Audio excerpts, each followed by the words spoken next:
Good evening, everybody, and welcome back to Weber State Esports. We're super happy to have you joining us for our NECC League of Legends games, and we have a best of 3.5 for you here tonight, folks. Not literally the half, just it's a very intense game because we are in our playoffs. Yeah, we're so grateful that you've been able to come out and join us this evening. We know that we haven't had games for a week here now, so it's big to get back into the games, and like my co-caster Odd Koala did say, it's playoff time.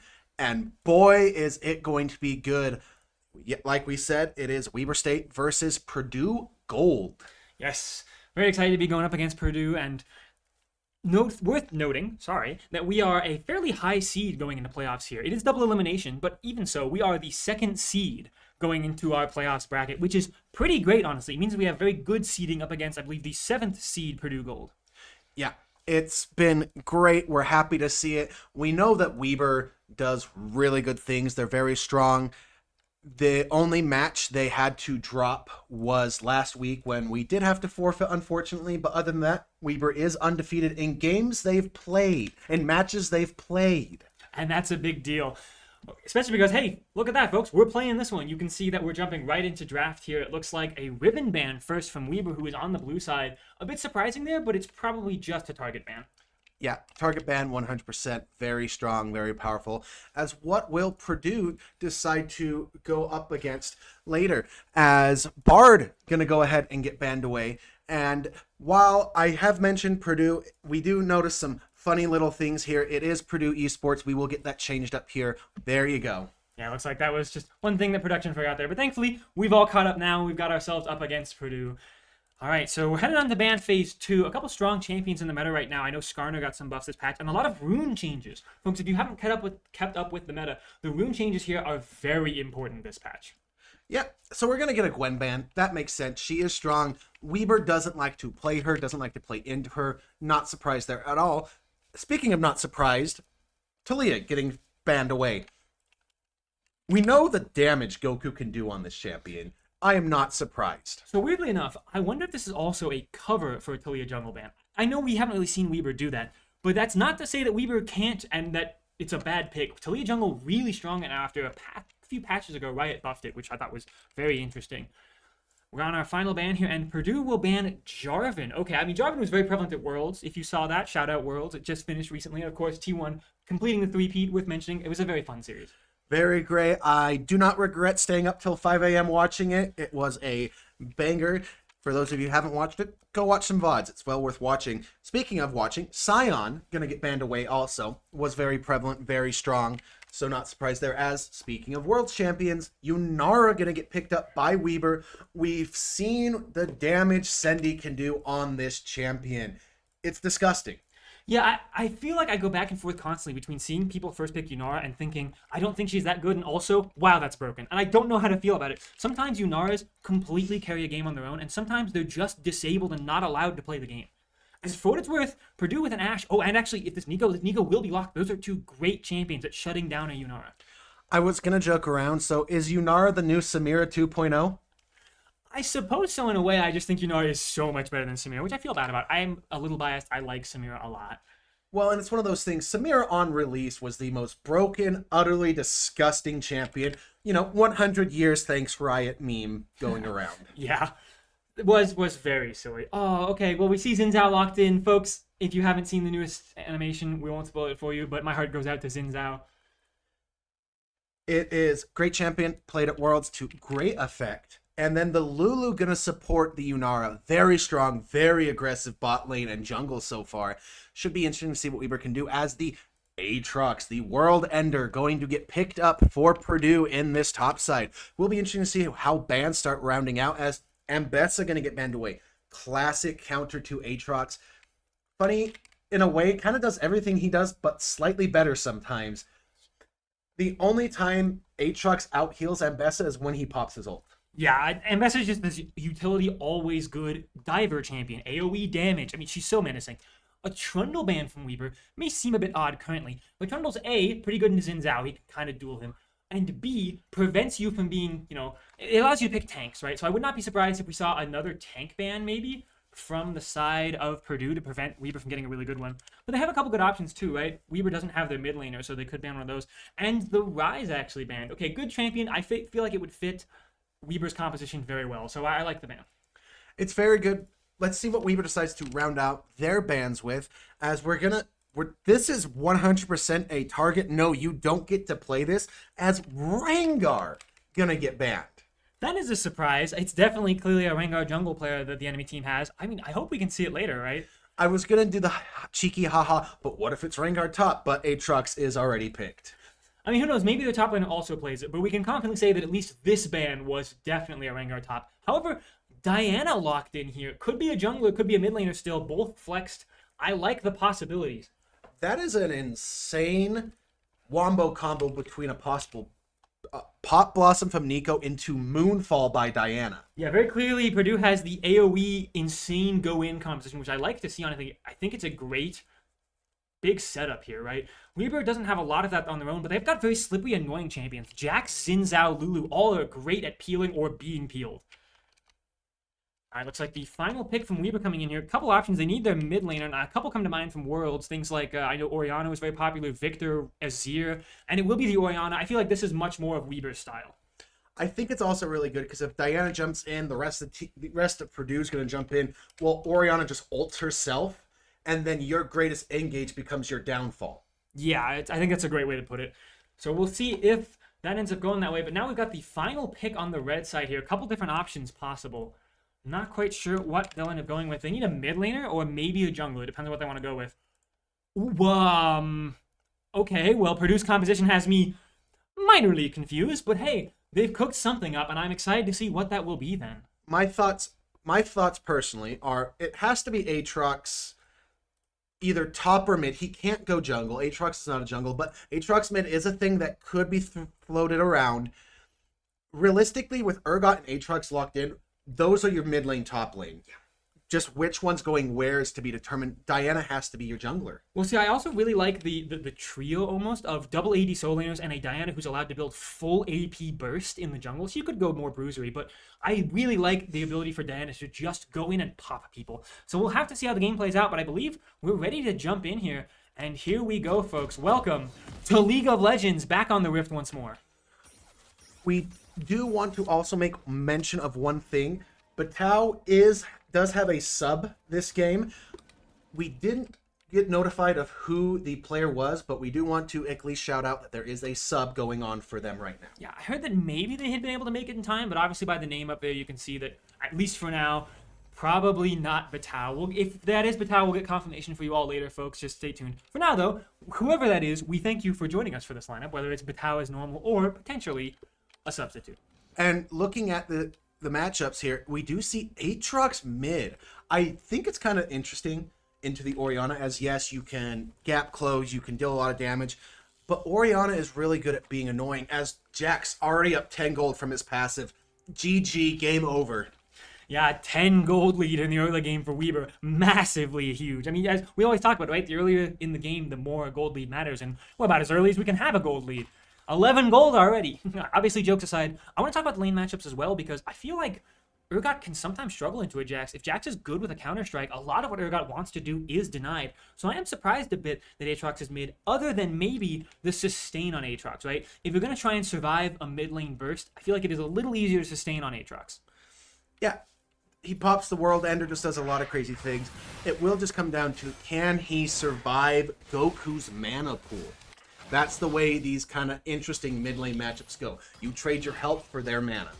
Yeah, so that's what it comes down, especially with all the sustain nerf in this patch, though. I feel like Goku might be able to sustain it. Worth mentioning as well, though, in terms of things that were nerfed, the phase rush on Goku also nerfed this patch. The slow resist taken from 75 to 50, which means that actually Aatrox W could almost be enough if it catches Goku in a weird situation. Yeah, he just has to... Goku now has to run at the optimal sideways. You know, for those of you who've never been to the beach, if you get caught in a rip current, go sideways, don't go against it. It's going to be the way Goku has to do if he gets caught by those infernal chains. Overall, this is a very cool game, right? Oftentimes, these weird compositions that are very non-standard play games really weirdly, right? side lane potential, I would say, from Purdue is incredible. I think that's why the Jax ends up being a very good pick for Weber, because at the end of the day, Jax is like side lane king, right? I mean, this is a champion that 1v1s most other champions in the game. Well, when you look at it, who deals with Jax in the side lanes? One thing I was trying to remember, if Jax is counter-striking and Ashe autos him, does the Jax get slowed? I don't believe so, because I believe it's technically Ashe's auto attacks that say they slow and they deal more damage to a slow target instead of critting. I'm not 100% sure, but I believe that's how that works. Meanwhile, at least we can talk about all these other lanes as much as we want, but meanwhile, the mid lane matchup is going about as we expected it, right? Goku's mana high enough with modern League of Legends mana sustain up against the very much nerfed health sustain from the enemy mid laner in the Aatrox here. Joshua trying to do what they can, but they're just trying to survive lane. They'll do much better later, as now, you taking the duel early on, you know that Xin Zhao is obviously one of the best duelists in the game, folks, so Diana deciding to save their flash knowing they do not get away from you. Yep, just really good reads by you. Unfortunately, does actually stop the buff from resetting too much. Will go ahead and get that kill, invade and kill over to a Xin Zhao. That is painful for Purdue, knowing that right now, actually, after you gets this crab, it could simply be good night for Purdue's bot lane.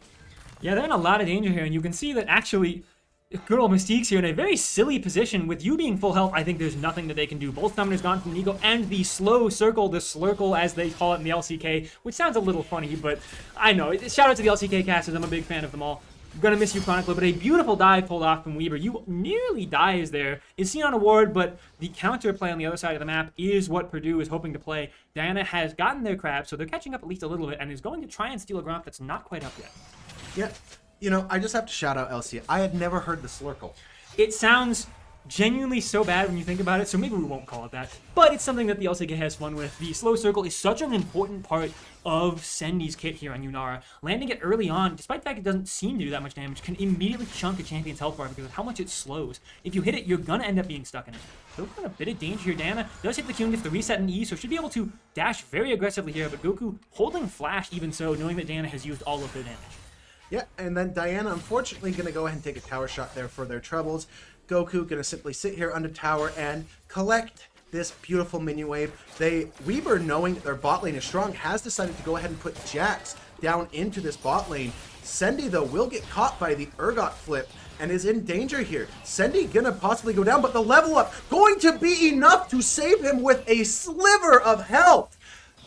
I feel so bad as a top lane main. That is like the worst feeling. You get the flip on the Urgot. You get the corrosive charge. You put your... it hurts. Weaver was definitely a little afraid there, but clearly not shaken, right? There was definitely communication there saying, hey, we get level up on Sendi. That's just going to be enough to clean it up. And it is, which is crazy. Now, overall, Weaver very far ahead. We're 5 minutes in, and they're 3,000 gold up nearly. Currently about 2,500, but still, that's pretty impressive. It's crazy, and that's just going to set up the pressure for Weber to go ahead and take these early grubs that are going to happen. But because Weber's top bot lane is topside, it will be a dragon going over to Purdue, something they definitely need. They don't want Weber to start doing this objective stacking. The Seek's in a bit of a cheeky position, but will reveal themselves very early, deciding not to end up going for the play. That's because Sendi looks like they waited in base for just a little bit of gold, so they're not running back quite as fast as they could be. There goes the Drake over to Purdue gold. A good play from them. They found the tempo window to do it, and so all things considered, despite the fact that Diana's down 3 kills, she's still 41 farm and has found an objective, so good windows of time. Yes, but windows of time, unfortunately, won't save you from a Yu on Xin Zhao, who looks like he is on the hunt. He knows that Diana's probably going to be in their top side and might want to catch him. Also, this Urgot is very low. We could be seeing another tower dive come in, but Weber has to play it very carefully. Urgot has the fear beyond death. If he hits the right character and gets that off, it's good night. The polymorph coming through might be enough, and it is. The fear beyond death will not go off as you going to start fighting the Diana. The passive healing from you is insane, as Sendi just going to run through the tower and be able to help his jungler secure the kill. And Goku will go ahead and get a solo kill in the mid lane, as it looks like both ultimates were popped. Joshua flashing away as well. Unfortunately, the powerhouse of Orianna passive coming through. Even though Goku had no mana, Orianna autos her. I cannot say this enough every time I see that champion. What a crazy game set. I would say the two members that you really want to be ahead on Weaver are their jungler, who can now duel anyone in the game single-handedly, and their bottom laner, who is their late game insurance. What a crazy start to Weaver. 4,000 gold up 7 minutes in. Yeah, Sendy also has farm up, which usually if you're doing these weird plays, sometimes you don't get. But that's almost a completed Kraken Slayer on Sendy. That's frightening, folks. If you're on the side of Purdue, I think right now, the best thing you can do is try a little bit more in the series to have a lot more fun, maybe try some dangerous plays, get your footing in the series, and then worry about next game for now. I don't think they're out of this game yet, but it's looking pretty grim already. The slow circle doing a lot of work on the Steve here. I just have to say, I feel for this Urgot so much. As a top laner, it is the most infuriating thing when all of a sudden a bot lane shows up in your lane and your team's like, no, I don't want to swap into it. We're doing fine in the bot lane. Yeah, just in case you were wondering why champions like Urgot fell out of the meta in top lane, folks, it's exactly this reason. Because of these lane swaps that Riot hasn't quite been able to kill entirely. Any slightly carry-oriented top laners that need a bit more resources and need to scale, are not allowed to play the game. Weaver can simply get a tiny lead, immediately lane into this Urgot, and Jax is much happier being under tower. He's got a ton of different ways to be safe, a very long-range dash, a counter-strike that denies all damage an AD carry would want to do anyway, and thus, Weaver pulls insanely far ahead. It also saves Weaver from the possibility of the Nico Ashe engage on their bot lane, who they need to stay ahead.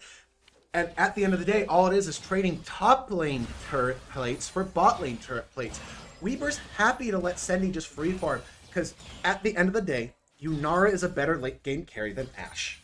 Ashe also takes a lot more playmaking potential, right? You really have to kite like a menace on Ashe to be able to hard carry late game. Ashe scales perfectly well, just not insanely, whereas Yunara always outscales pretty much every AD carry in the game, I would say. I mean, Jinx and Aphelios might be some of the few that outscale. Oh, actually, meanwhile, in the mid lane, looks like a play made from Purdue. Really good catch on the Goku there. A lot of resources used, though, so it means that you should be able to pick up several kills here, using the ultimate to pick up the final amount of damage there. Really well played from you.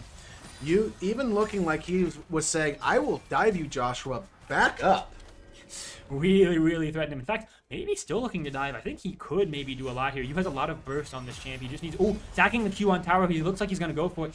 Maybe hesitating just a little bit. Knows it'll be very risky. So will instead just choose to take away a lot of camps.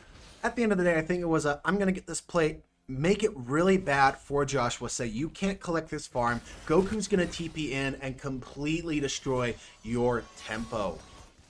Weaver staying on top here for a little bit, maybe longer than they should. I don't know if it's an overstay yet, but with Diana in the area and Ashe running up, no ultimate, no enchanted crystal arrow, so they can't do a long range pick. But Nico has flash, has heal, has the pot blossom. Does Weaver stay for too long? Oh, unfortunately, Mystique's walks way too far, trying to stop a back, gets ultimated and cannot heal or Wild Ghost to get away from it. Sendy is aware that that minion should not be there, but should not be able to survive. This Diana is here. Might as well at least trade it for a kill. Good flash to trade it, so honestly not terrible for Weaver, but pretty bad all the same. Yeah, the kill going to Diana is huge for Purdue. You will be here to collect this wave, stop them from getting too much damage on the tower. As simple things going in, it was a trade of support flash for Sendy's flash. At the end of the day, not really what we want to see.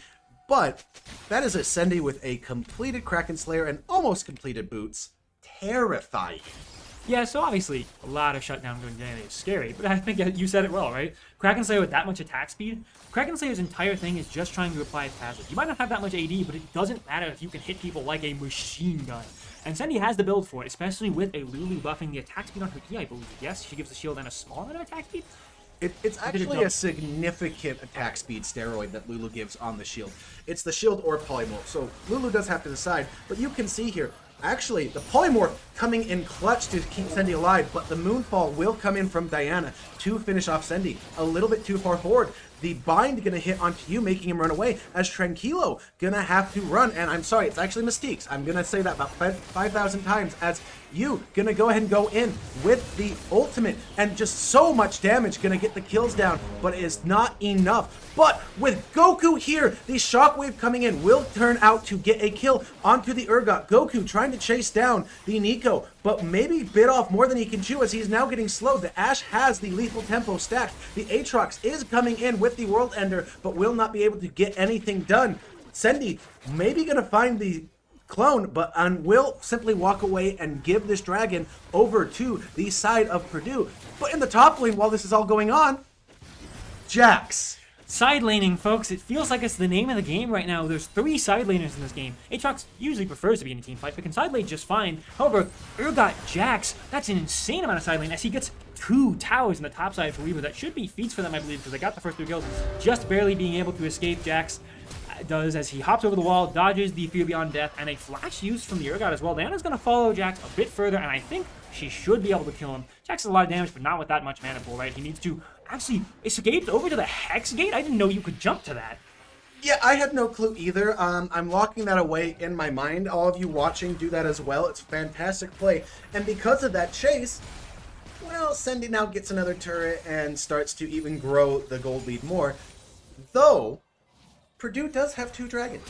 You know, I was going to analyze the play a bit more, and actually we'll have to wait on that again, as Yu is going to go in here, has the Q almost fully stacked, will get Joshua's flash, but Aatrox shouldn't be able to go anywhere. That being said, you getting chunked heavily by the Diana, healed a lot because of the Xin Zhao passive and the Sundered Sky, so I think actually he's in full control here. The Ash Arrow, Chance of Crystal not going anywhere, and Goku maybe will be caught out by the Urgot, but they're going to choose to play it a bit more defensively, run for the members that are overextended anyway. You in a good position here, and Sendy trying to pick up a kill on the Nico, who will hit the Pop Blossom onto Goku. Goku will survive, getting the return kill instead, and these bloody fights seem to be going in the favor of Weaver, except for only one earlier.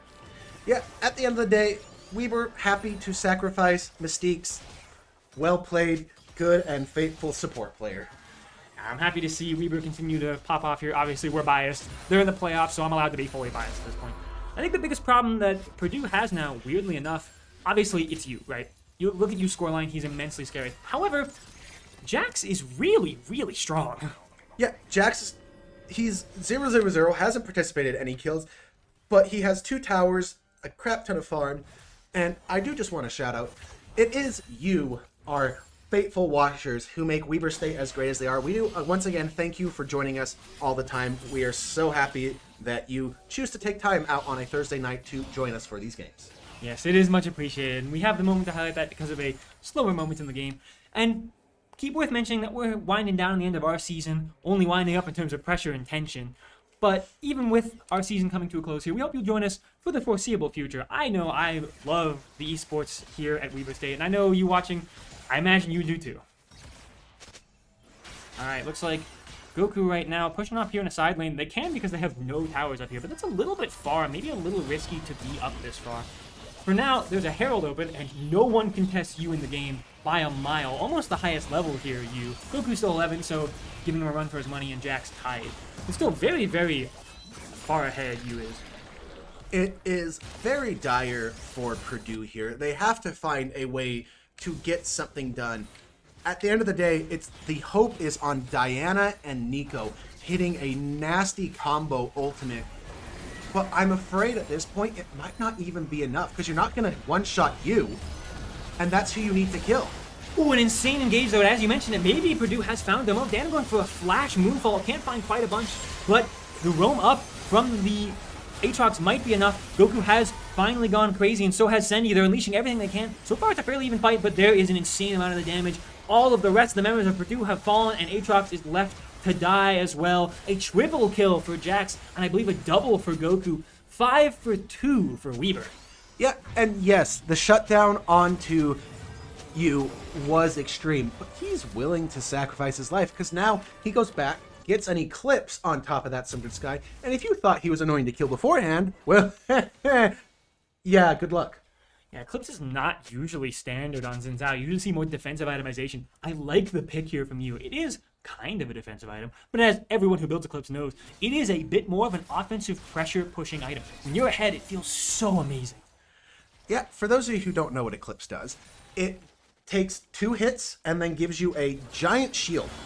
It also chunks the target that you hit for, I believe, 6% of their max health, maybe 8%. It's a lot of max health damage. So that's why it's not a terrible defensive item because of the shield, but it's much more of an offensive item. 60 AD, I believe it gives, and a little bit of ability haste. Very, very good item. Remember when Eclipse first came out with mythic items, when it gave lethality and I believe it chunked them for 15% of their maximum HP. I remember when it gave lifesteal. Dude, I hate Eclipse for so long. I hated Eclipse for so long. I really like the CD10. I think they found a good balance. As Aatrox, unfortunately, has not found a good balance of where to stand in the map, will go down to 4 members of Weber who clearly have their eye on this side lane tier 2. Meanwhile, Purdue wants to make a play on the other side of the map, but Jax is heavily respecting. I mean, at the end of the day, I understand Weber 4-manning the Aatrox. It's Aatrox, for pity's sakes. That man is not fair. Yeah, I mean, right now I feel like if you look at his inventory, he's a little bit fair. Hasn't even had the chance to finish one item. Even so, like you said, it is Aatrox. I was going to say, no, Aatrox. You dive him repeatedly. You do not let that man scale. Always possible, yeah. I mean, clearly Weber has not let him scale, right? He has, I would say, the roughest scoreline on the side of Purdue. Weber's been very good at shutting him down. They dove him a couple times, or at least threatened to dive. Goku dodges the Enchanted Crystal Arrow there as he would have been caught out. Diana was in a good position in the bush. Can Weber find a window due to the lost Enchanted Crystal Arrow, or will Purdue find their window first, especially with the Counter-Strike going down? A little greedy from Jax here in the side lane. They've got plenty of ways to escape, including a flash, but I don't think it'll matter. Actually dodging the Crescent Strike from Diana, I don't believe that's the proper name, as a flash Counter-Strike, not ultimate from Jax pop. Using Counter-Strike now. Jax is so slippery and so annoying, healing a launch by autoing people, and Mystiques goes for the flash ultimate. A great play. Jax will go down, but I think Weber should be able to capitalize on this very, very well. That being said, Steve does have Flash here, trying to go for it, but will be stopped by the Shockwave, and now Delusion going crazy, gonna pick up a shutdown and a support kill, a double over to Purdue, and that was a little overforced from Weber. Yeah, at the end of the day, Goku simply didn't have enough damage yet to finish off the kills onto the Urgot and Diana. Possibly should have used the ultimate to CC the Ashe, but at the end of the day, well played by Purdue to get some steam coming back into their sails, getting the wind back into their sails to get back into this game. A tower may be going down. Urgot, not exactly known for his tower taking ability, as another fight going to come into here. As Purdue might have overstayed their welcome, trying to get this blue buff, but Diana unfortunately left out to dry. An ultimate pop from the Aatrox, but unfortunately, Aatrox, you do not have damage, as Xin Zhao simply going to do Xin Zhao things. Yes, the tower does go down in the top lane, but that is also a kill back over to Jax, as Yu is still on the hunt, not afraid. Upgraded boots, 2 items. Let's see, what is that going to be? A Mauve Malmortius he's building into? What does the Tunneler and the Ruby Crystal and the Negatron Cloak build into for you? To be honest, nothing. My guess is that the Negatron Cloak is there just to be a tiny amount of Magicus that he doesn't have yet, and then he'll just sit there in his inventory until he decides to build something out of it. Now, for what it's worth, the Tunneler could be the placeholder item instead, and he might be building a Spirit Visage or a defensive Magic Resist item. My guess is that he's building a Sterox and just decided to build a blue out of Magic Resist. Ooh, an Enchanted Crystal Arrow down the mid lane, Senji disrespecting it a bit, does not have Cleanse this game, so Ashe picks are very likely. Yeah, and without the Lulu there, we can see, I believe Lulu's going to build a Mikhail's next. That would be my guess. I believe those are the items it builds out of. I think a couple different things build out of that build path, but Mikhail's is the most likely. No, actually, that builds out of AP, so that should not be Mikhail. It might be the... No, actually, no. Okay, we'll see. No, Mikhail does have AP. I think I'm completely... whatever. I don't build many supports, folks. I won't lie. That being said, none of the support itemization really matters right now, as a play to do Otacon is being called here. Otacon, the objective most teams tend to throw at. Can Weber find a way to make Purdue throw it? And with Jax on an incredible flank, you going for a crazy play as well. The 2 defensive members of Weber in. Diana will get the Otacon, and actually an insane fight from Purdue. Weber really starting to throw the game here. Purdue gets Otacon, 2 kills, and Weber gets nothing. Yeah. It was just unfortunate. Weber could not get onto the Ashe to finish them off. You just see these low health bars on their support and ADC. Diana going to go back to farming their jungle, as Senji just simply wasn't there to help finish the fight. What sealed the deal, though, was, funny enough, both junglers smiting too early. Diana smote early, and then you smote and left it on 9 HP. Yeah, that's heartbreaking, certainly. I can understand what the junglers are going for, expecting both of them to smite around the same time. I will say, we talked about Ashe not scaling as well as Yunara, but Ashe does scale in a much better way than Yunara, I would say, in one way that Yunara doesn't scale at all. Safety and utility. Yunara is a full carry champion. Sure, she's semi-mobile, but her dash is still a fairly long cooldown late game. If you get on top of her, her range isn't great. She can die. Meanwhile, Ashe, look at the amount of movement speed she's building. The slows she'll always have. The stun on the Enchanted Crystal Arrow. I mean, this is a champion that will always be more useful in these skirmish fights as opposed to the Yunara. Yep. Though Urgot here may have overstayed his welcome. Jax went ahead and got the Hex Gate off. The flash, though, onto Goku, gonna possibly be enough. Yeah, will get the fear off, as Mystique's gonna possibly be next. Unfortunate for them, just that flash engage doing so much work. Though you here trying to get a return kill onto Aatrox, but not realizing that he's being dove by 3 members now. Surviving for way longer than realistically he should, but will also go down. Sendy now here in the mid. Oh, actually back here in the top lane. Jack's going to do more. They're going to keep trying to fight. The polymorph going off, but the Sterix gauge doing work for Urgot, almost turning that around. I'm going to say it, folks. I'm a little biased. But Serpent Spin goes crazy for both teams this game. The insane Sterox E value from Urgot means he has so much shielding. Diana gets a small shield in her W as well, right? Worth mentioning. Meanwhile, look at the shield value so far on Weaver's side. Eclipse Sterox on you. You have the Seraph's Embrace on Goku, the Barrier on Sendy, and a Lulu. I mean, I know I'm biased, but surely it's good here. I think surely it's great, as a tower will go over to the side of Purdue. They are taking objectives and doing really well. Goku here, though, wants to catch up this Diana, keep them from backing. Oh, Diana also has the green jungle pet. That's another shield.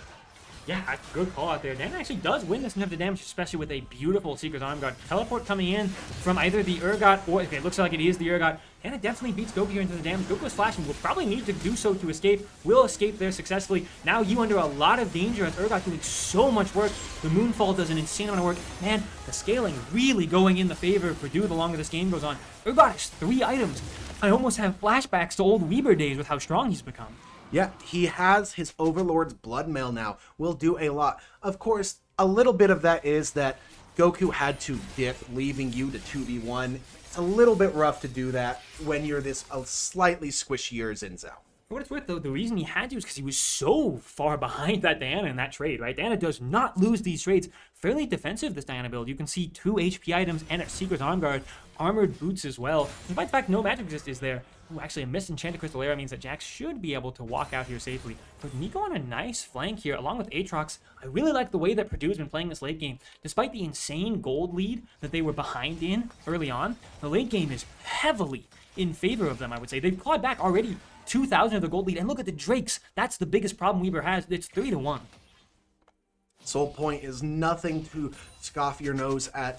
Very strong for the side of Purdue. They definitely want this Hex Tech Soul. That is so good on Ashe, because you auto, and then the entire team is slowed. Ashe does more damage. Just really good things going for them. But you will see upgraded boots are starting to come through for Weaver. That is something important. Diana, though, has the Zonya's Hourglass. Very defensive now. And you talked about it as well. I want to highlight the fact that, ooh, actually, hold on, maybe there's a fight breaking out. We will not have time to highlight anything. You finding a good pick potentially on Nico, but Nico's ability to disengage is very powerful. Oh, Mystique's forced immediately to pop the ultimate, the Wild Growth. Sendy being cut out, but actually has the ability to dash out. Unfortunately, the Aatrox behind them is the problem. A beautiful flash over the wall to try and kite. They will go down, though, and the late game team fight is absolutely in favor of Purdue's team composition. They've got so much AoE. We talked about it in draft, and it's really popping off. Aatrox and Urgot doing so much work as these melee bruisers. Yeah, unfortunately, it is just a one team fight through and through for Purdue. Yes, the Ashe goes down, but they can't finish off the Nico. They can't kill the Diana. They can't kill the Aatrox. And because of that, they feel comfortable going for this kill onto Baron, as Nico is sent back to deal with the rest of the minions. But Baron magic resist shred could give Goku a window. He does know that Urgot possibly is coming through. Will not get caught by the slow, but not able to do enough. Not enough mana, just simply here to try to dissuade. Mystique's going to try to do something, will not be able to do anything, as an Enchanted Crystal Hour will come here just to secure. That is Baron for Purdue. Yeah, and with Drake, I believe, spawning relatively soon. I'm noticing now that our timers are not up, so hopefully production can get on that in just a moment. But overall, this is an intense game here. Sendy, I feel like the hope of Weaver now. You saw how much damage he was doing in the last fight. Certainly, he just got locked down, which we talked about earlier, right? The problem with Yunara is that her utility is not very high. She can be caught out and assassinated. But if Sendy's allowed to deal damage, my goodness, does she rain down damage. Yunara is so scary. Weaver pushing into this blue side jungle here as they want to get vision down. They don't want to let Purdue walk in for free. They want control. This is going to be the fight, as Jax is pushing top side, forcing the Urgot to be there, as both teleports are down. So it will just simply be a 4v4 and then top lane shenanigans. But with the push going on, Jax has the opportunity to push and run back, leaving Urgot to deal with the super minions. I will say, I'm just now noticing that Weaver's composition a little bit more accurate here. If they start to lose, it would make sense. There's no Zahen to save the Xin Zhao Yunara here. So it's really just up to Senji to finally turn around the true timeline. Hey, at least there's no LeBlanc to lore accurately one-shot Yunara. Jack's in a really good position here, finding Diana. Maybe they can make a huge play here. Senji the one that has to do all the damage. Jack trying to be really tanky. Senji just barely dodging the Enchanted Crystal Arrow. That's a huge tool out from the side of Purdue. Weaver needs to play it back, start kiting away like they are now, return back to control over the bottom side river. But with Senji's ultimate, transcend oneself down, that's a huge cooldown. So is the World Ender, actually. So many cooldowns, rather, used from both teams. Yet, importantly, Urgot TP. Ooh. I hadn't caught that, actually. It's a big deal. With Jax's TP being on a much lower cooldown, will be up soon. I feel like Weaver wants to play it slower, try and find these abilities. Diana going in, finds a beautiful engage. Beseech flashes away, but Goku's the one in danger. Has to use the shockwave to survive. Diana goes a little bit too deep, has to pop the Zonia's Hourglass. Can you be safe? A flash forward from the Aatrox doing so much. Here comes the Nico. Senji pop blossomed upwards, and that should be the game for Weaver State, at least in this fight. That's so much for them. I believe Drake spawning soon means that this is a disaster for the side of Weaver. Once again, a beautiful play from Purdue. They prove time and time again that their composition is absolutely ahead in these fights. Yeah, it's just so hard to deal with all this damage, as Jack's gonna actually jump in with the Counter-Strike, but unfortunately jumping in with the Counter-Strike means that you don't get the damage reduction. We'll be able to jump out onto the Aatrox, has it back up. Unfortunately, a point-blank Enchanted Crystal Arrow will spell the end for him, as Mystique's gonna get hit, and that will be the end of that. What she wrote for that Lulu. I'm gonna be honest with you, I feel like Weaver's disrespecting shielding and healing a lot this game. Look at their entire composition and look at the enemies. The enemy team has so much healing and has built anti-healing to respect Weaver's composition. Weaver has not done the same. The amount of healing on the side of Purdue is insane, and Weaver has none of it. No anti-healing anywhere in sight. Yeah, I think it's just unfortunate that they decided to do that, as that's Hectech Soul because of all this for Purdue. A game that started heavily in Weaver's favor. They were 8 minutes in, 4,000 gold up, and they are now fairly strongly behind in gold. Look at this Diana build as well. Once again, more defensive. Weaver needs to build these anti-defensive items, these cutting down of shielding, the healing, the tankiness, and they just don't have really any of it yet. It's one of those moments where you feel bad having Sendy build any of it because you want him to have more damage, but I also think it's a 3-item Yunara. Instead of going for the Lord Dominic's Regard, go for the Mortal Reminder. I'll be honest, this is a game state where I think Yu has been punished for the Eclipse. Eclipse does not scale very well. If you're caught out, you are assassinated. It gives you no health. It only gives you a small shield if you can proc it fast enough. Now, Xin Zhao usually can, but it just isn't worth it at this point. Look at how tanky the Urgot is. I mean, you're just not... The Eclipse does not give you enough value here. Imagine having a GA early enough. Maybe some of these fights would have been turned around. Yeah, we'll see what Weaver can do, as Sendy is very much scaling, doing very good, getting level 16 here.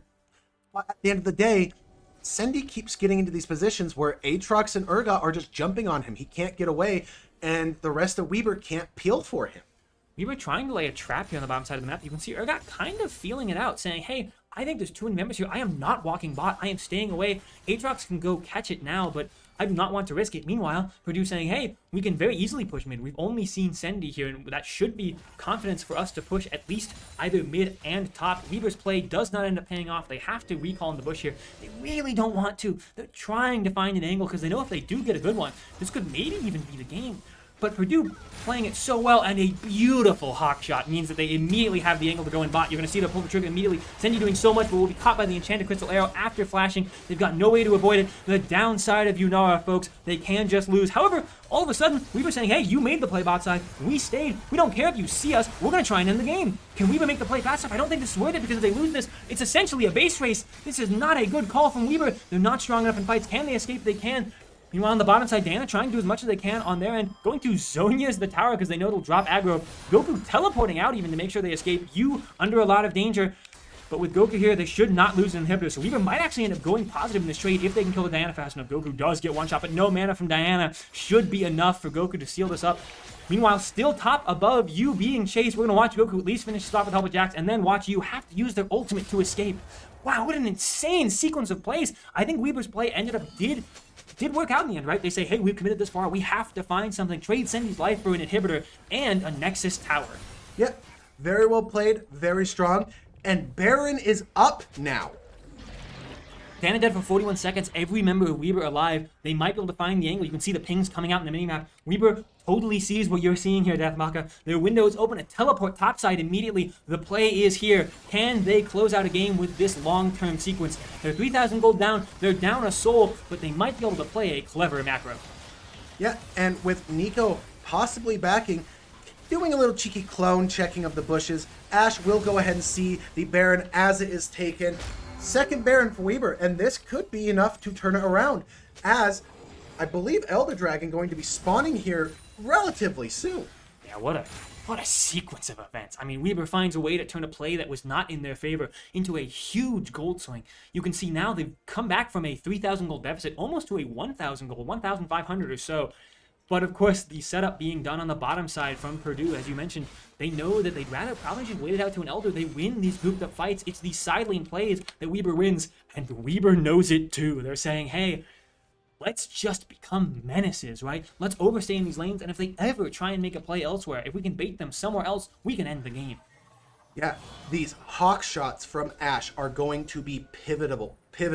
I don't believe that one that was just barely used spotted Weber. There are cheeky little things being played here. Weber trying to decide some things. Will the flash engage happen onto Sendy again, as the Mikhail is going to be used instantly to clear that out. Diana going in. Sendy will get out though. The Pop Blossom not going to happen here, but Sendy doing so much gets the Nico.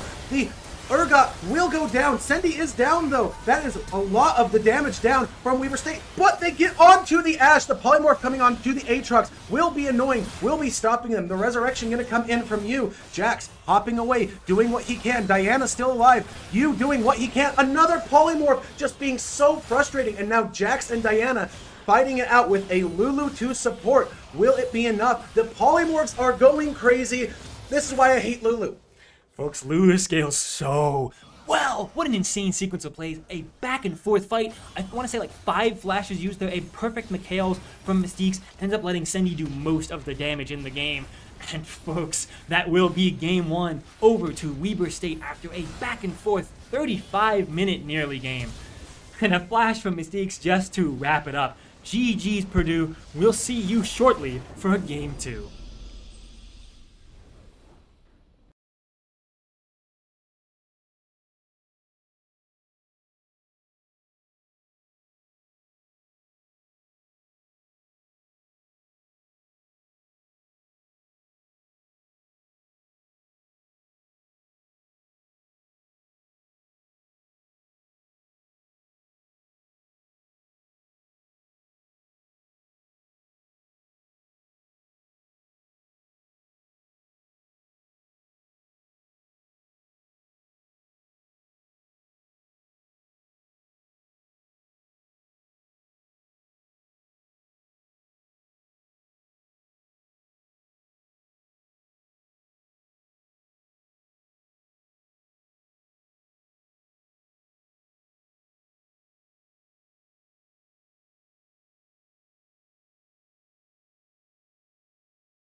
Welcome back, everybody, to Game 2 of our playoffs in the NECC League of Legends bracket. We've got some exciting games here. I mean, the last game was chaotic and had some really unique picks, so I'm happy to see if this one, or hoping rather, to see if this one has some interesting picks as well.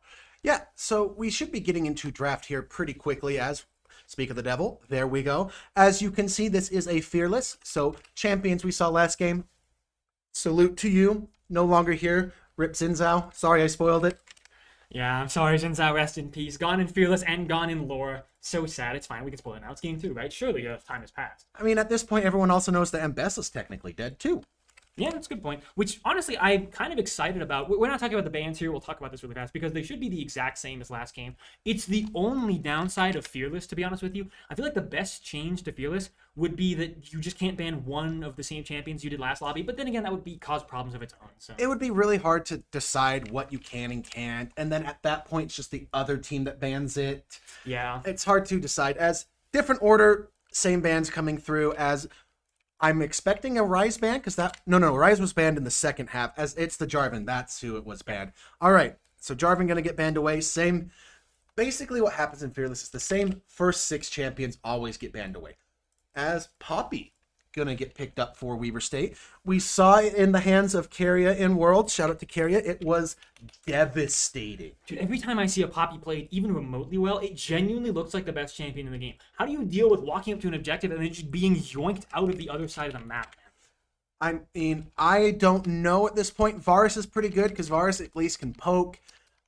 Obviously, this is going to be a Poppy support. That's just where Poppy is, which really sucks for me because I love Poppy top. Well, we got the V comp going on here. Look at that. I mean, I guess that's how you would deal with Poppy yeeting you away, is you just sanguine pool. Oh yeah, actually, it's a good way to put it. So it's a good to avoid the danger, and the danger being the disengage from Weaver already, which is stupid to say already, but like yeah, already it's Poppy. What do you do about that? I mean, Jhin coming in, that's a very powerful lane. If Poppy gets you into a wall, then Jin's gonna root you. You're gonna take so much. As Rise. Sorry, my train of thought kit coming in here. Rise going to get picked up. Weber saying, no, we're not going to let you ban it away from us. We're going to pick it right now.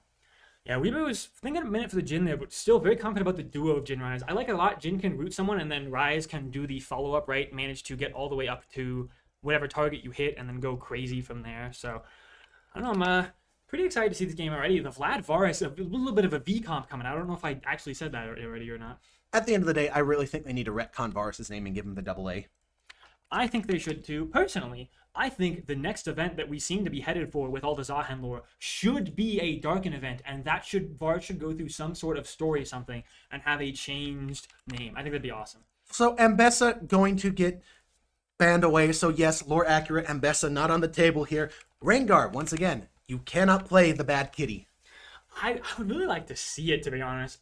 I would love, if we go to a game 3, to see Weber Kha'Zix's Purdue Rengar, just to have that classic matchup. I doubt it would happen, obviously. Weber seems intent on never giving it.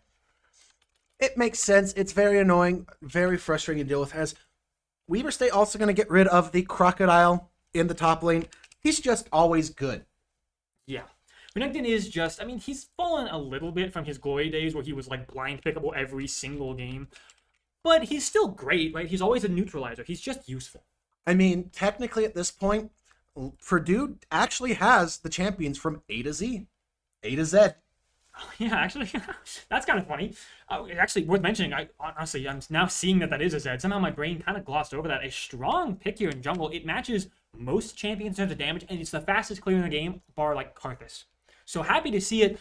Kiana matched into it, does more damage, and can actually maybe survive, and a Yorick picked for Weber last. And one of the things with York getting picked, we will confirm that it is Patel in the top lane. We just had to be careful in case it was the sub. So great game, Patel. We always shout out to you. As interesting at Cho'Gath. It's interesting to see what two different people say. In professional play, a lot of people say Cho'Gath is the ultimate counter to York because he just kills the minions so quickly. But some people say, well, that's great late game, but early game, Cho'Gath really can't do anything. We'll just get kind of abused by the Yorick. And then split pushing, it's really just the Cho'Gath mitigating the Yorick push, but the moment another player shows up, Rise Realm Warps, Kiana's.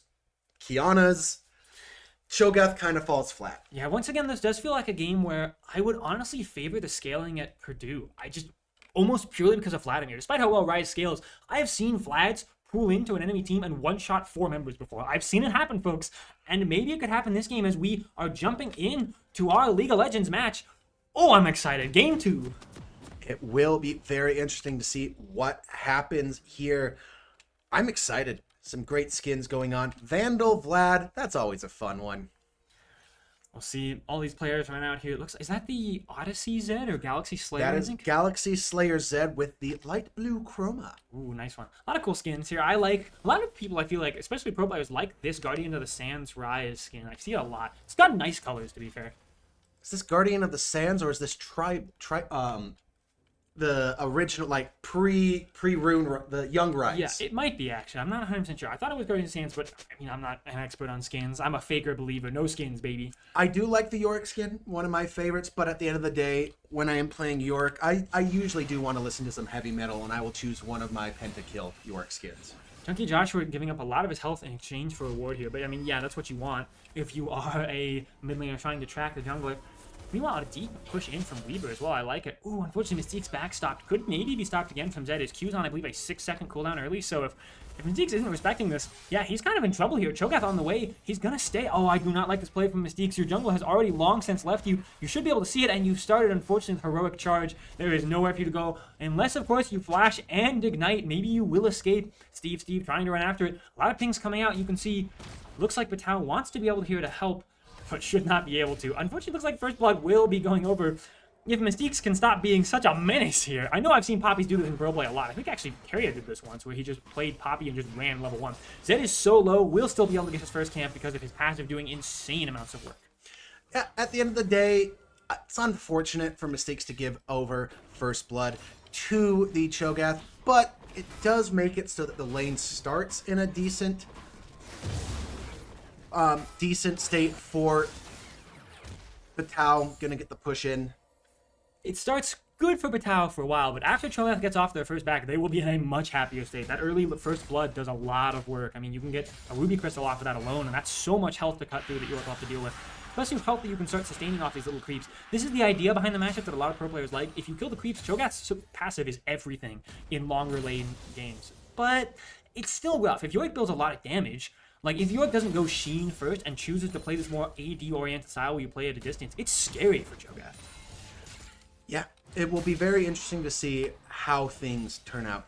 Goku definitely going to win this early. Rise, funny enough, Rise is actually the early game in this mid lane.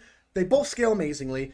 What it comes down to is, ooh, you being cheeky, trying to find some cheeky invade here. Will get the ward, and because of that, will go ahead and get the root off onto Zed.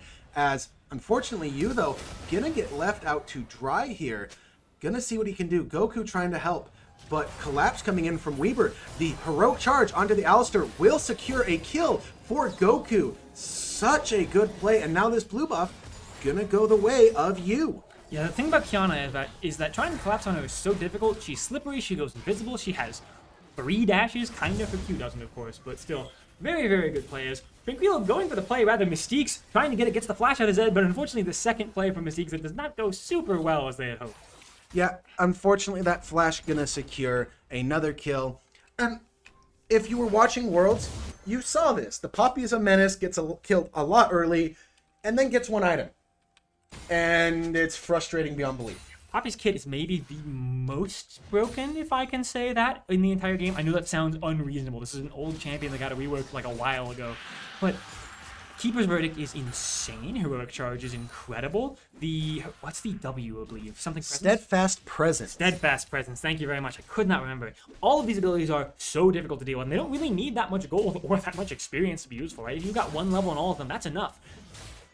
I will say one of the funny things about Poppy is they did recently change her so that she scales better with levels and items. Because they're sick and tired of Poppy support, doesn't matter. No one cares. You're right about that. I did forget that was, I want to say 3 or 4 patches ago at this point, but yeah, it means that Poppy Jungle's a lot better. Poppy Top is certainly much better, but Poppy support still doesn't feel great. Again, at the end of the day, what you're trying to get is the number that says stun for a few seconds, not really the damage. Yep. John Joshua gonna go in, gonna get ignited. Goku really going deep here. Unfortunately, that will be a kill. Donate it over to Zed. Mystique's still level 2. Will go ahead and get the heroic charge off, but not dealing enough damage. The Zed will go down here as Yu and Cindy now going to try to take down this Alistair, but the Triumphant War might be enough to save him. Unfortunately, it is not with that damage coming in. And well played by Weber to trade back all those kills. Yes, the feats do go over to Purdue, but that's really good for Weber. 2 kills onto Kiana, 1 onto Rise, 1 onto Cindy. Yeah, for those of you who haven't seen Kiana much in Pro Play, if you haven't been keeping up with the higher level, this was really kind of an LPL invention. Obviously, Riot buffed it a while back, but the LPL played this like menaces. They were so good at it, and in the LCK, it didn't perform so well. At Worlds, everyone finally figured it out, and this was one of the better jungle picks in the entire tournament. I'm glad to see it's finally translated over to Weber State here. Fortunately, Mystique's still level 2, by the way, cannot survive a full gank here, which is going to happen. In fact, Sendy going to go down first will be very easy prey unless he can get a beautiful flash off just like that. As well as the barrier as well, and unfortunately, Mystique's will die once again. I want to give a shout out to an old... Remember when Zed's ultimate used to steal AD from people it killed?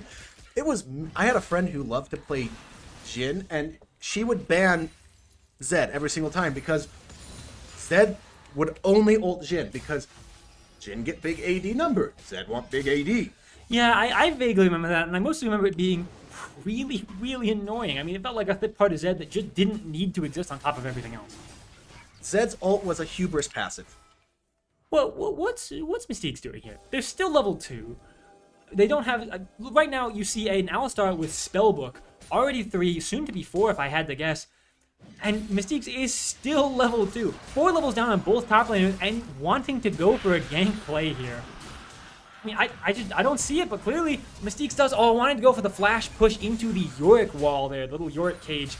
It did not work out, but Yu hits level 6 off of the enemy Krugs, and that should be all that they wrote, folks. Doesn't even have to use the supreme display of talent. We'll just get a simple kill. Yep.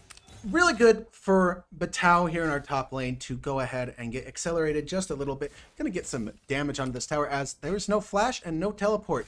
As Mystique's doing Poppy things. The funny thing about Poppy is that there isn't a point ever going back to lane, even when you're behind, because you're not going to do anything in lane, so all you do is roam, try to make plays.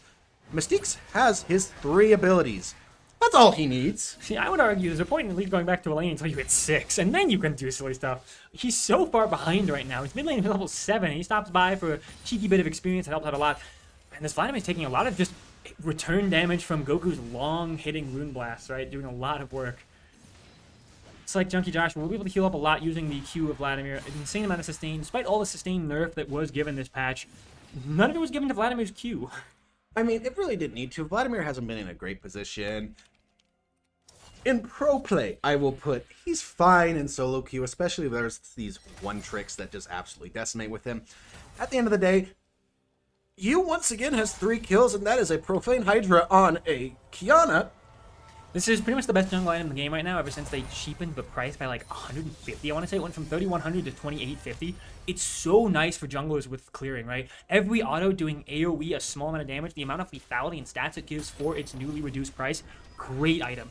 Sendy being very respectful here in the bottom line, as they need to be. If Mystique's is not going to visit the bottom side, you have to give up pressure and play it slowly. That being said, having level 6, maybe the crit call could come out and try and do a lot of damage to the Varus, as long as Alistar doesn't have ultimate yet. If Sendy gets a little bit of poke, no, not even, they're just going to make the play now, as Mystique's is on the way. If Alistar goes to make the play to stop it, they could be in danger, but instead, it looks like Mystique's going to be the follow-up here. Will they go for a... No, they don't have a flash, of course, so they can't do much. They want to do something, but they're still a little low level.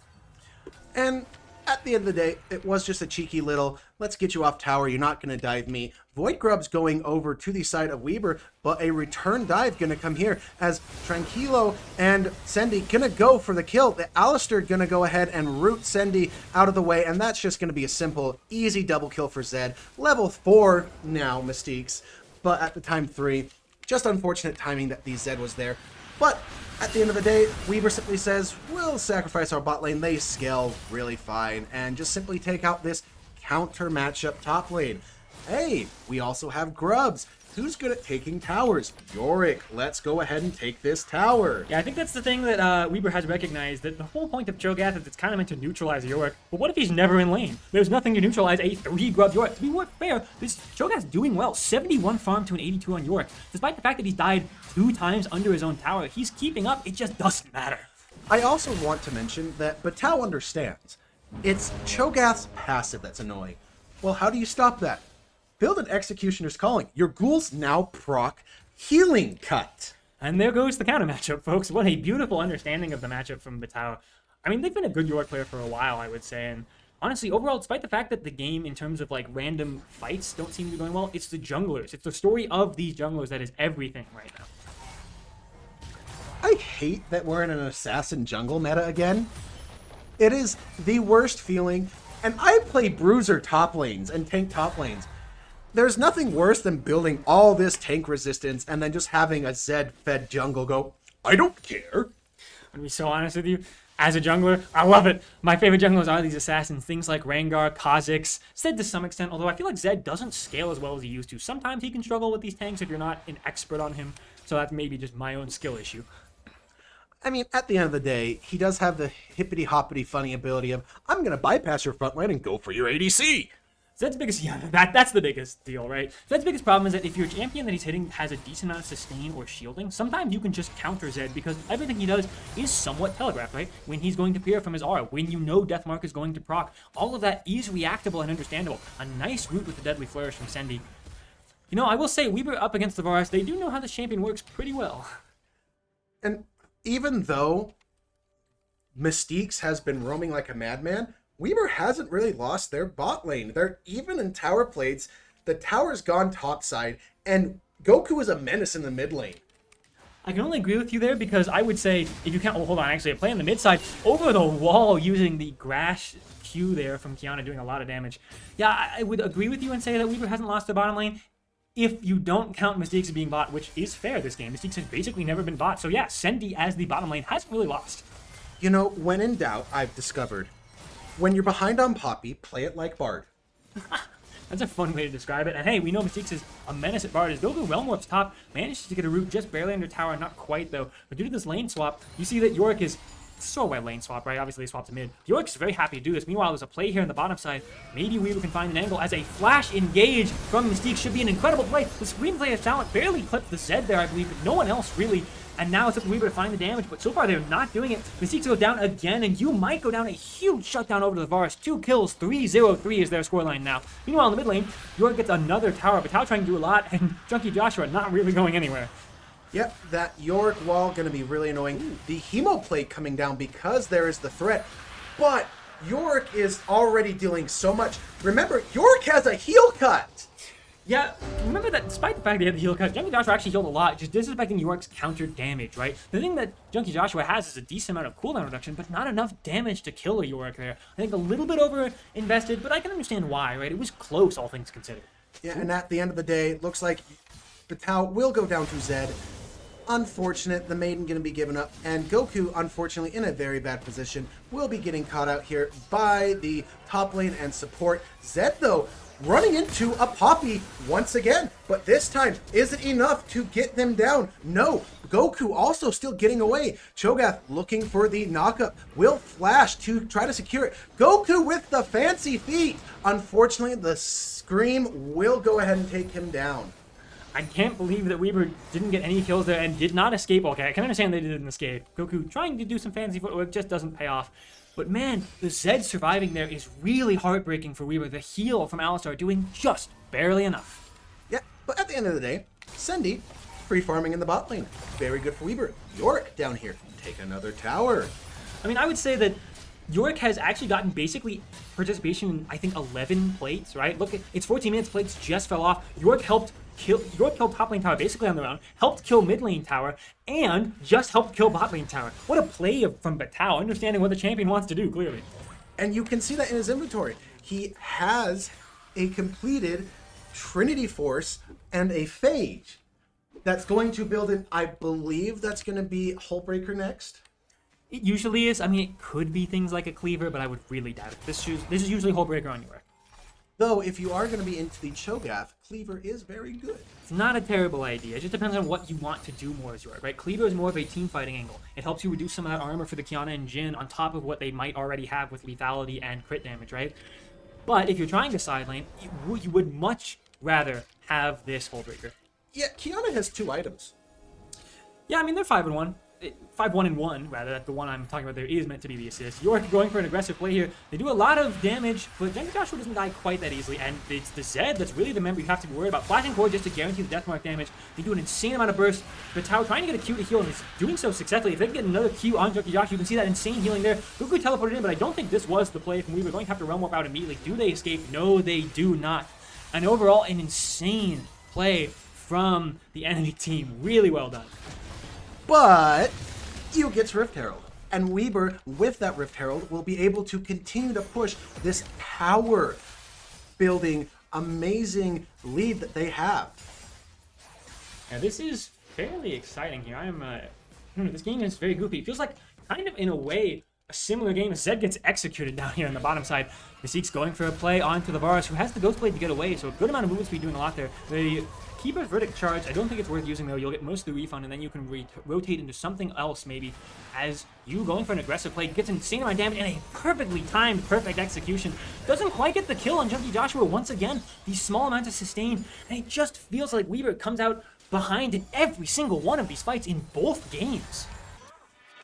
It is unfortunate, it feels frustrating, but I haven't seen a Vladimir build Horizon Focus first before. That's interesting to me. So I've seen it once before in this more recent patch. It's because of the change to Horizon Focus to have, I believe, 120 AP now. It's an insane stat stick, and it has 25 ability haste. In the past, Vladimir liked to build Cosmic Drive, but ultimately, Horizon Focus is just infinitely better for him as this ability haste item.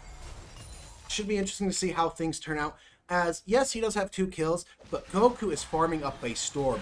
Almost has a finished Archangel stat, along with a fully stacked Rod of Ages. And I would say kind of chovying here, Goku. I mean, really, really good scoreline. In fact, for what it's worth, Kiana also going crazy. You 145 at 17 minutes. Not bad. Not too shabby at all. Things slowing down here just a little bit, and you will notice Zed understood that he might have some issues with these tankier people. Went Cleaver second. Ooh, okay, immediately by the Kindle Gem, I can actually identify Yorick is in fact going Cleaver. Hullbreaker does not build out of this Kindle Gem, so I like it. I think it is better in these team fights. If you want to have more of these team fights, you need to help reduce this armor. Granted, Yorick's E does shred a little bit of armor, but it's always still good to have even more stacking armor. Zed here in an interesting position. Mystique's once again trying to get it. This supreme display of talent will go ahead and slow down Cho'Gath, but unfortunately, you might be going down here. Trying to be very annoying. Mystique's gonna go down. The Alistar gonna go ahead and get the help, killing the U. And Cho'Gath has not gone down yet, just barely starts to go down. The Hemoplate gonna come down. Sendi and Goku having to play safe, but the Alistar gonna go ahead and get rooted up. The Unbreakable will fall down here soon. Yorick now gonna go ahead and chase them down. A simple bop on the Q from Yorick will seal the fate on this Vladimir, and then, oh, you know what? Patel, I like it. He detached his maiden to push the wave while he fought. Yeah, so I'll be honest with you, I think Weaver really understood what they needed to do in that fight. Even after you died, they started pacing back in and out and in and out, because ultimately, Weaver's composition excelled at these long extended fights. Look at the enemy composition. You have Zed, Vladimir with Hemoplague, and a Varus that's lethality. They're mostly burst damage, right? The moment all that burst damage goes through, a Rise and a Yorick will out-sustain you to the ends of the earth and back. Yep, and you do see these in the items that are coming out. Weber very much starting to pull ahead item-wise. 7,000 gold ahead. Really strong. As Zed now getting caught out. Gonna have to try to get out. Mystique's not gonna be crazy yet, but still looking. Simply saying, you know what, Zed? I want it. Will get the kill with the Keeper's Verdict. You know what, Mystique's? Well played, well played. Sacrificing his life for the Zed. I call that worth. Honestly, with how strong the Zed is, yeah, absolutely. It means that Mystique's is, what, 1-9 now? That was their first kill, so they're worth a normal amount of gold. But that Zed at 6-3-6 has a lot of pressure that now the enemy team does not have. Weaver feeling pretty confident about it, and unfortunately, it looks like this Vladimir being massively pinged has pushed way too far up. They have Ghost, they have Phase Rush. I don't think that's enough, though. Yeah, especially with the burst damage that Kiana does. Yeah, you can Sanguine Pool, but the Jin root came in before the pool. You're dead, my friend. Yeah, nothing to be done there. Meanwhile, once again, we have a Yorick in the side lane. I imagine they're wanting to try and push up, but for what it's worth, the Varus is also quite scary, right? They're by no means a slacker here. It'll be interesting to see what happens, as Cho'Gath may have walked a little bit too far forward. Will not be able to deal with the rise, but the Death Mark being used early. But Mystique's here for the heroic charge into the wall. The Death Mark not doing nearly enough damage, but Goku gonna go ahead and flash forward, trying to get enough damage onto the Zed so that things can happen. The Chomp will come down onto Goku. He will die. Sendy not gonna keep going into the Cho'Gath. Doesn't want to get knocked up, silenced, and possibly have things happen.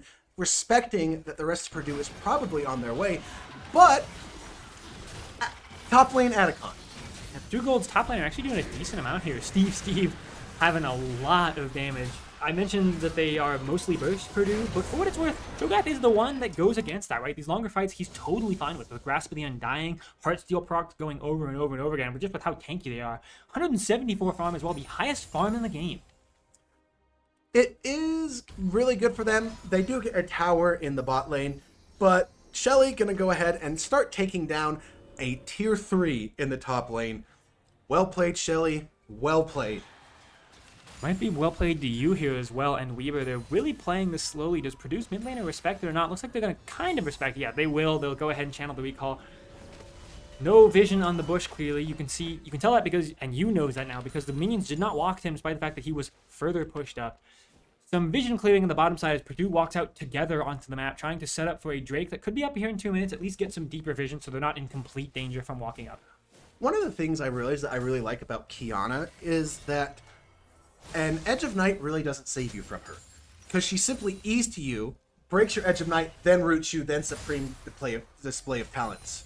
Yeah, Kiana is such a strong champion on the jungle. Unfortunately, Alistar being caught out here, Purdue means they're maybe in a bit of danger, but with the Deadly Flourish missing, I think Weaver's actually happy with how it's going. No, that being said, Alistar goes down, not barely, but it's the Cho'Gath on the backside that I think Weaver really has to respect here. Sendy does get out, and you get the assassination on the Vladimir, who isn't that strong, so I don't think Purdue's that sad about it. However, they're going to be really sad about the rest of it. They've got nowhere to go, and despite the fact that Zed's on the flank, he will be locked down and assassinated. They teleport forward, and Weaver's looking to maybe end the game here.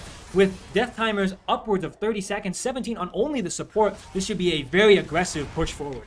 Weaver also being very smart. They know that they have the ability to pressure all 3 towers. They send Batao top to take out that last turret, and the minion's going to tanky enough for him to start getting some damage down. Weaver, though, playing it respectfully, not overzealously going for the end here. Besides, Mystiques.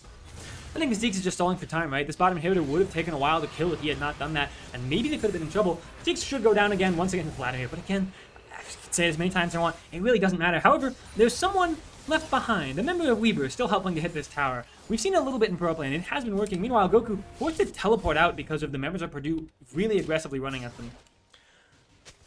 You know what, Maiden? Power to you. Thank you for your damage. You will be remembered.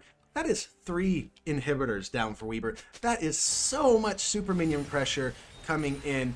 And right before Baron spawning in 2 minutes, those inhibitors will not be up by the time Baron spawns. Purdue gonna try to do a little cheeky collapse here, but a ward coming down will spot them. Yeah, good far side alteration there from Goku, it looks like. Look at the itemization on Weaver as well. They're 11,000 gold up, 12,000 now. You can feel it too. Look at the item differences. A great catch there from Goku with a Q over the wall. Unfortunately, the Chain of Corruption catching on to them means that they might go down. Like, really, unfortunately missed Supreme Display of Talent means that it's fairly even, but Jin gets the final hit. Sendy just executing the Vladimir as he tries to run. Without a death cap, that Vladimir is not doing a lot. It's up to the 2 tanky members of Purdue to survive the fight and make a good play. But unfortunately, folks, you've got a bigger concern here. A Yorick teleporting into the base to end the game. They don't care how the rest of the fight goes. They know they've already won it, and they will take the first round of playoffs. Weber State, your 2nd seed, will continue onwards in the upper bracket. We do say thank you so much for joining us this evening. We hope you enjoyed the games as much as we did, and we hope that you will join us for the rest of our playoff games that are coming up here for Valorant and Rocket League, I believe, are coming up both Monday respectively for Valorant, Wednesday for Rocket League, and because we won, Thursday for League. Keep an eye out Monday. We may not have any games, hoping that we will have some, but I don't know if we were made it to the playoffs. They had, unfortunately, some rough match score, despite a decent game score. Either way, as has been mentioned, thank you for joining us, folks, and we hope to see you later next week.